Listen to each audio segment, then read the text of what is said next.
Let us just acknowledge first and foremost the myths before we acknowledge the facts. All right. So some people say that mindfulness is an ancient religion that involves magic and is a form of cultism.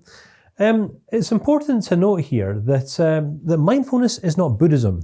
Buddhism does not own mindfulness. Yes, the two have been related over the years, but it wasn't that the Buddha all these many years ago said, "Thou must be mindful."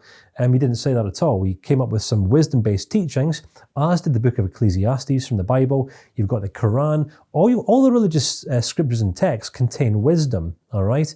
So mindfulness is an expression of self-discipline that belongs to no specific religious group, all right? So some people think that it does, but it most certainly does not. Mindfulness actually involves the practice of focusing and disciplining the mind, all right? Which, as we know, religion will sometimes, more often than not, propose the complete opposite. Another myth is that mindfulness is meditation and can only be done in retreats or the Himalayas or in the company of monks, etc. Nope. The monks didn't invent mindfulness either, even though many of those who teach mindfulness like to wear orange robes and they do live in the hills. Now, I just want to propose here that think about it, all right? If you were, say for example, you called yourself a monk and you did choose to live in the hills and you weren't married and you lived that life of celibacy, that was a choice that you'd made, how easy do you think it would be to live this mindful, peaceful life?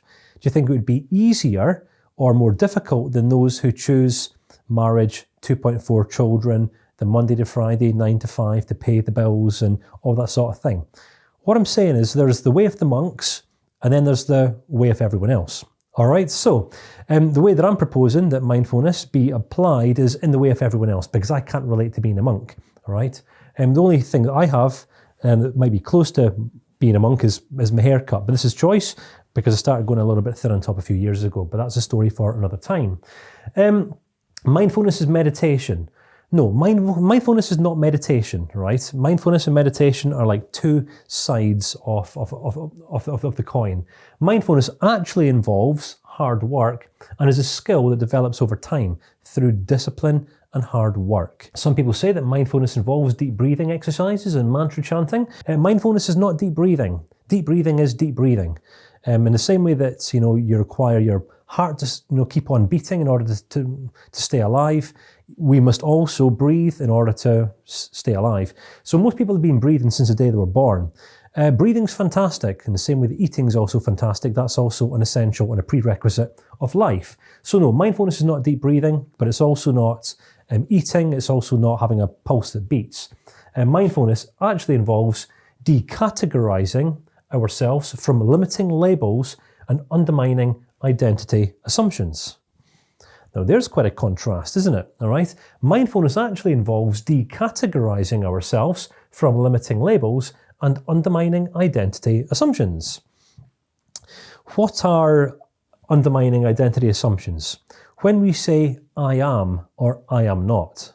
I am anxious. I am stressed. I am a monk. I am a guru. I am fantastic. I am terrible. I'm a great human being. I'm a terrible human being. Those are I labels, all right? I am a Christian. I am a Buddhist. I am a Hindu. I am a gay. I'm straight. I'm heterosexual. I'm homosexual. I am a soldier, sailor, candlestick maker. All right, this is what many people do. Many people assign categorization, labels upon themselves and identify with them. Mindfulness is about stepping out of these categorizations to essentially become free and liberated in our identity and also in our thinking, right? In our very presence. It's waking up to ourselves and everything whom we are not. All right, deep breathing does not enable anything to do with this. All right, so some people say that mindfulness is good for providing a quick and happy emotional high. Come on, this is why many of these retreats are so popular. People live life in the panic zone and they'll kind of escape from life, from the chaos of work or their careers or family, and they'll go and sit with the guru and they'll sit in the meditation cushion, cross their legs and put their hands together and in through the nose and out through the mouth. And it's, as I've mentioned, it's a form of escapism, all right? Maturity looks like learning to discipline and regulate ourselves in the midst of chaos. All right. Now, I'm not saying that life is chaos, but I'm saying that many people know what chaos means. All right. We all experience chaos to different degrees.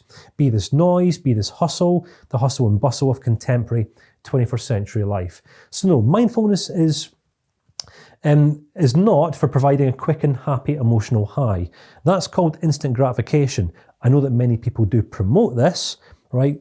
Come engage in deep breathing techniques and practice mindfulness so you can feel happy. Find your inner happiness.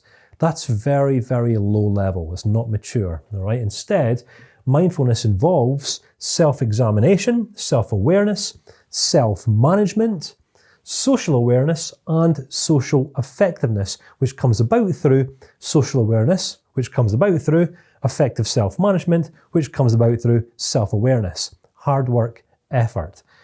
Feeling happy is very, very low level in relation to being socially and relationally effective, which is what mindfulness actually enables. Some people say that mindfulness is about emptying the mind, it's about disengaging from life and about being relaxed. No, it's not. If you want to feel relaxed right now, just go to bed, honestly, go to sleep. You'll feel relaxed in no time whatsoever if you just choose to stop thinking. Mindfulness is not about feeling relaxed. It's not about stopping thinking. It's not about disengaging from life. It's certainly not about escapism and running off to retreats or chanting mantras. Some people say that mindfulness is about stopping thinking, living carefree.